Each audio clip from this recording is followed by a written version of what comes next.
अस्सलाम वालेकुम। वालेकुम अस्सलाम। क्या नाम है आपका? मोहम्मद मुस्तफ़ा। मुस्तफ़ा, कैसे हैं आप? अल्हम्दुलिल्लाह, आप सुनाएं। मुस्तफ़ा, किस प्रोफेशन से आपका ताल्लुक है या किस डिग्री से आपका ताल्लुक है? मेरा ऑपरेशन थिएटर टेक्नीशियन से। ऑपरेशन थिएटर टेक्नीशियन, उसमें क्या कर रहा होता है आपने? ऑपरेशन थिएटर टेक्नीशियन में बेसिकली आपने जो है सर्जन को असिस्ट करवाना होता है। उसके अलावा ऑपरेशन से पहले जो इंस्ट्रूमेंट्स हैं और उसके अलावा जो भी सामान चीज़ रेडी करनी होती हैं वो आपने। रेडी करनी होती है। अच्छा, ठीक है। यानी सब कुछ जो है वो सर्जन को प्रोवाइड करना होता है। जी, सर्जन को जो बार बार मांग रहे होते हैं वो पकड़ाना होता है। जी, वो बार बार जो इंस्ट्रूमेंट्स है, ट्रैक्टर वगैरह हो गए और जो भी गायनी कौन कौन से इंस्ट्रूमेंट हैं, बताइएगा नाम।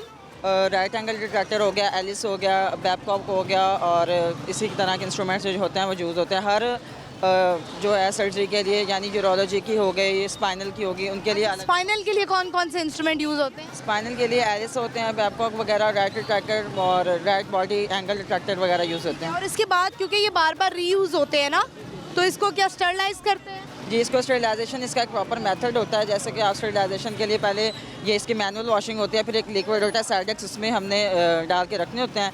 फिर उसके बाद साइडेक्स के बाद फिर उसके बाद दोबारा वॉशिंग होती है, फिर उसके बाद दोबारा उसके बाद स्टीम ऑटोक्लेव एक मशीन का नाम है, उसमें हमने स्टरलाइज करने होते हैं। फिर उसके बाद इसको पैक करके रखा जाता है। 3 दिन की इसकी एक्सपायरी होती है, फिर उसके बाद ये यूज़ करने के लिए जाते हैं। अच्छा जी जी, एक प्रॉपर इसका वो है ना सर। ये इंस्ट्रूमेंट कितने अरसे तक एक डॉक्टर, एक सर्जन यूज़ कर सकता है? Life time? स्टरलाइज होने के बाद तो ये सिर्फ 3 दिन के बाद 3 दिन तक यूज़ किया जा सकता है।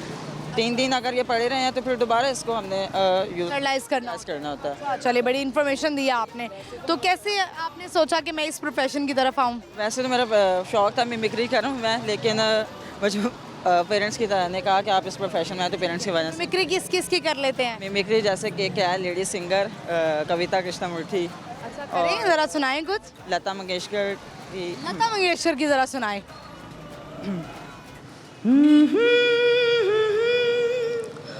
हंसी रात हो न हो,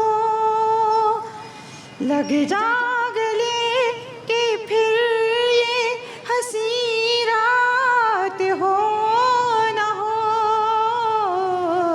शायद इस जन्म में मुलाकात हो न हो, हमको मिली है आज ये घड़ियां नसीब से,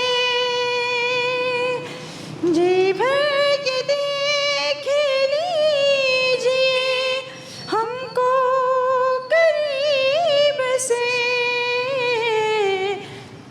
ज़बरदस्त, क्या बात है। क्योंकि रमज़ान का चूँकि महीना है तो हमारी कोशिश है हम गाने वगैरह ना सुने, लेकिन थोड़ा सा जो है वो हमने कहा चले आप मिमिक्री कर रहे हैं, बड़ी ज़बरदस्त आपने आवाज़ निकाली है। ये बताइए, आप तो जो है वो लोड भी मांग लेते होंगे फ़ोन पे लड़की की आवाज़ में? नहीं, लोड तो कभी नहीं। आप तो सबा लोड वाली बन जाते होंगे।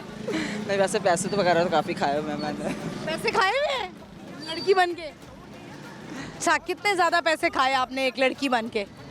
मैक्सिमम मेरे ख्याल है 10,000 तो खाया ही होगा। 10,000 आपने खा लिया। तो लड़की आप बने, आपने सबसे पहले लोड से शुरू किया होगा?